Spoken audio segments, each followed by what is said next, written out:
જે ગેમ ઝોનમાં અગ્નિકાંડ સર્જાણો, અનેક બાળકોના આમાં ભોગ લેવામાં આવ્યા છે, અનેક લોકોના જીવ ગયા છે.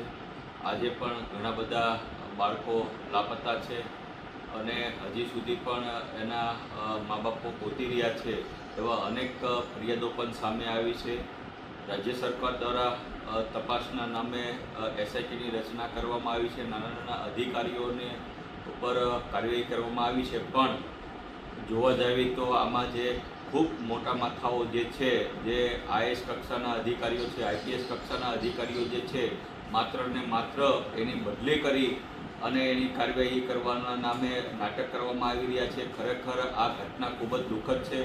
ગુજરાતની અંદર આવી અનેક ઘટનાઓ બની રહી છે ભારતીય જનતા પાર્ટીના શાસનની અંદર, તેમ છતાં પણ તંત્રમાં સુધારો આવ્યો નથી. આજે તમે જોયું હોય છે કે જે નાના નાના બાળકો હતા એના મૃતદેહ પણ ડીએનએ કરવામાં આવી રહ્યા છે. એટલા અંશે એ અંદર અગ્નિમાં હોમાઈ ગયા છે. તો જ્યારે માનનીય મુખ્યમંત્રીશ્રીને મેં એક પત્ર લખી અને માંગણી કરી છે કે આની જે તપાસ જે છે એ સીઆઈડી ક્રાઇમ નહીં પણ સીબીઆઈ દ્વારા કરવામાં આવે.